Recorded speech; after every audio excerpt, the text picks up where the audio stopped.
Buenos días, ingeniero y compañeros. En esta ocasión vamos a presentar nuestro primer avance del RPD que lleva como título Arquitectura, Evolución e Historia. Este grupo está conformado por quienes habla Bejarano El Casambil, Raúl Luján Juan Carlos, Eusebio Navarro Fabiana Samira, Lifoncio Valenzuela Roger, Lume Carvajal Andrea y Neira Santiago Javier. Como primer punto tenemos la introducción. La arquitectura avanza acorde a la tecnología, las necesidades de las personas y a las transformaciones culturales, sociales, políticas y económicas. También es importante considerar el aspecto de diseño, forma, tamaño, color y textura. Asimismo, un arquitecto debe considerar las condiciones de contribución de luz, así como la distribución de espacios que se realizan tomando en cuenta las necesidades del cliente.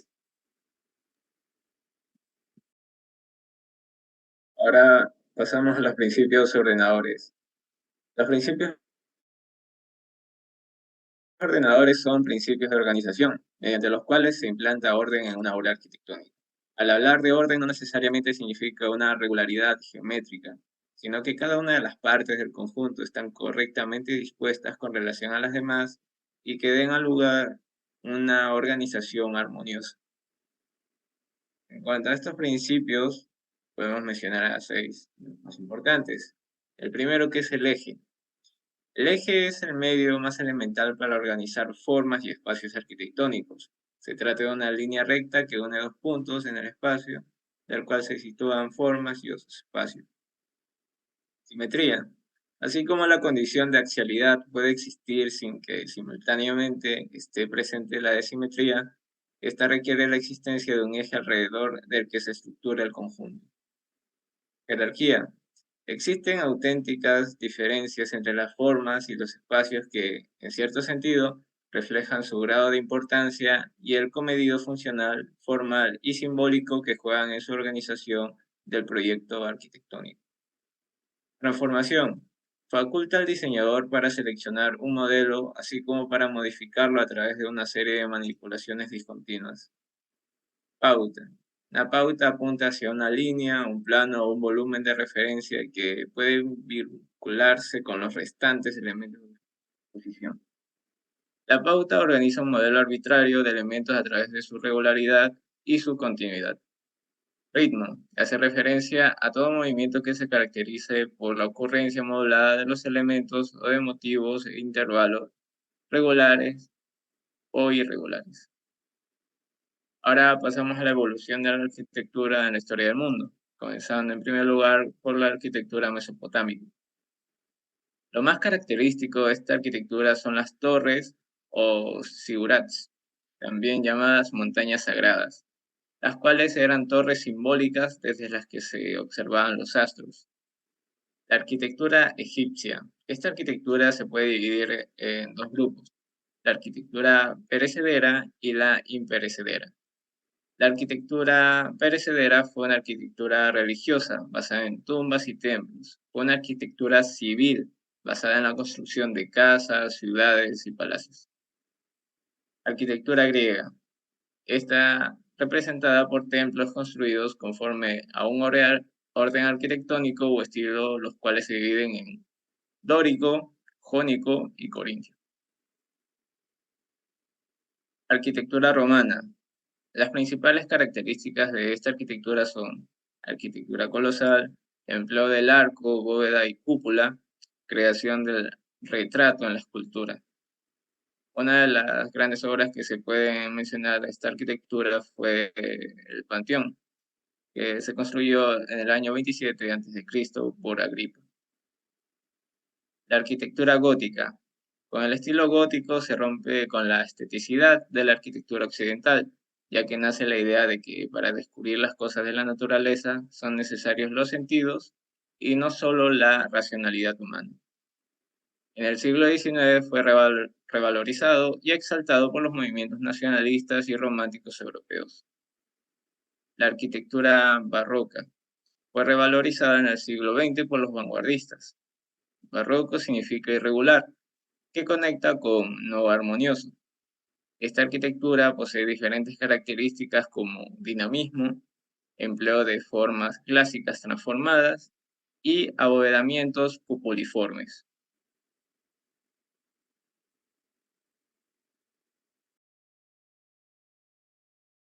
Arquitectura en Mesoamérica. Fue construido por los olmecas a lo largo del Golfo de México aproximadamente en el año 1200 a.C. Desarrollaron una religión politeísta, la agricultura, un sistema de escritura, un calendario de gran exactitud y la construcción de pirámides con basalto. Las clases sociales estaban divididas por la clase gobernante, el clero y el resto divididos por oficios. Técnicas y materiales de construcción. La piedra caliza, utilizado como material principal para la construcción de sus ciudades, y el arco escalonado.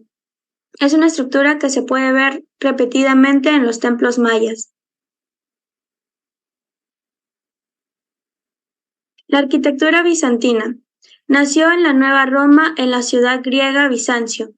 Las zonas de mayor presencia de la arquitectura bizantina fue en los actuales territorios de Turquía, Grecia, Bulgaria, Rumania, Italia, Siria y Palestina. El uso de los ladrillos sustituyó a la piedra para la arquitectura de las iglesias. Abrió la puerta en Europa Occidental a la arquitectura románica y a la arquitectura gótica. Por la expansión de la religión cristiana se construyó iglesias por toda la ciudad de Bizancio. Se extendió por Rusia y Ucrania por parte de la Iglesia Ortodoxa Bizantina.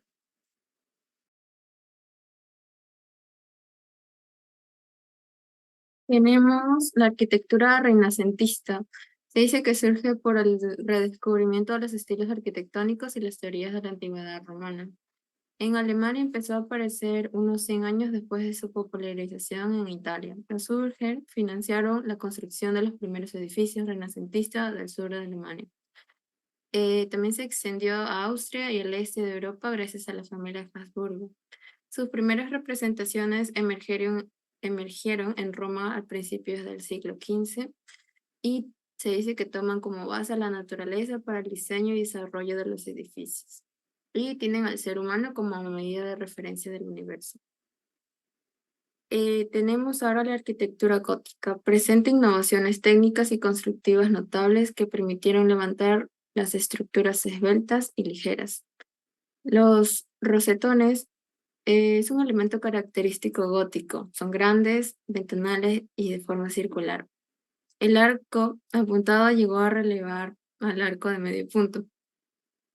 Los arbotantes albergan los canales por donde descienden las aguas de los tejados y así evitar que resbale por la fachada. La bóveda de crucería es más ligera que cualquier otro tipo de bóveda hasta la fecha. Y lo más novedoso es la decoración de la flora y fauna durante los siglos XII y la primera mitad del siglo XIII. La arquitectura en el siglo XX. Tenemos el racionalismo, organicismo y el posmodernismo. El racionalicismo es una tendencia introducida en Europa a mediados del siglo XX, que posee un léxico de base cubista y constructivista. Los 5 elementos que definen su estilo son los pilotes, la planta libre, el balcón jardín, la fachada libre y las ventanas horizontales. El organicismo engloba todas las manifestaciones arquitectónicas que intenta adecuarse y aliarse con la naturaleza. El sentido del interior como realidad, la planta libre con ambientes continuos y más flexibles, y la unidad entre el exterior y el interior. El postmodernismo reacciona contra el movimiento moderno y defiende valores como la ambigüedad, complejidad, diversidad de estilos, manifiesta un carácter ecléctico en la recuperación de referencias históricas. Ahora tenemos la arquitectura en el siglo XIX. Tenemos el urbanismo y el modernismo. En el urbanismo se puede decir que en el siglo XIX continuaron los ideales de grandiosidad pública y de calles radiales y circunferenciales. A finales del siglo XIX hubo un grave problema de superpoblación. Y en el modernismo tenemos que representa la transición de la arquitectura urbana a la del siglo XX. Y ayuda al hombre a sentirse a gusto en un mundo nuevo, a identificarse con un entorno físico y social.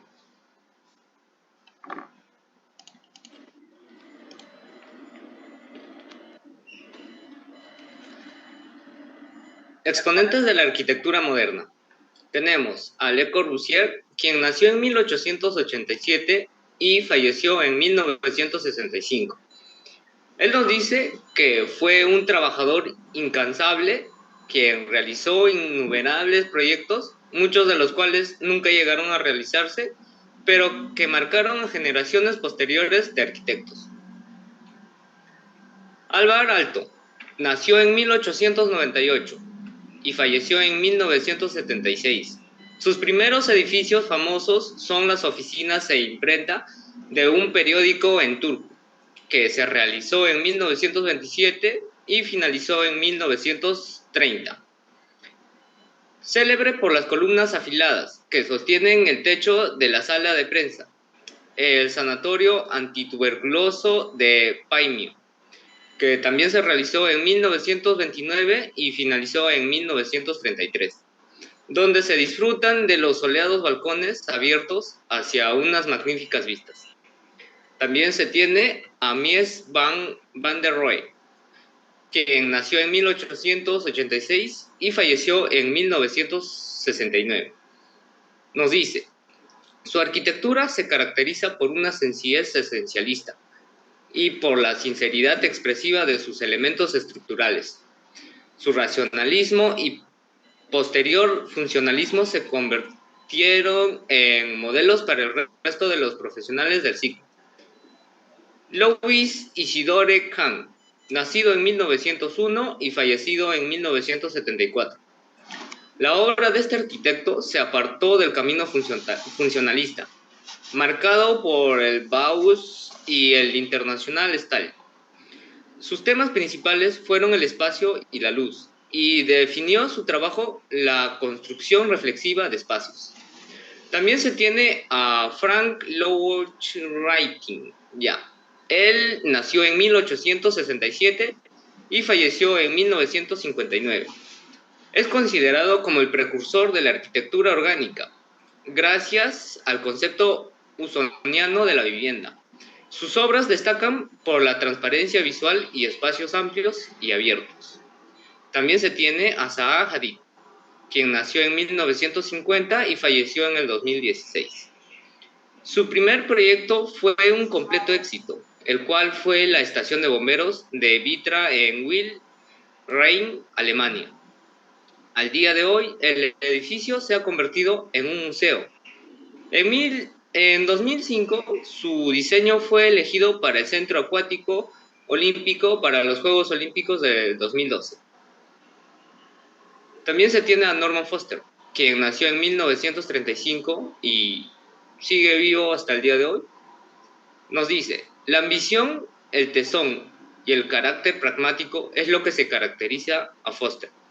Y sigue demostrando que la condición de arquitecto estrella no tiene por qué ser un epíteto despectivo.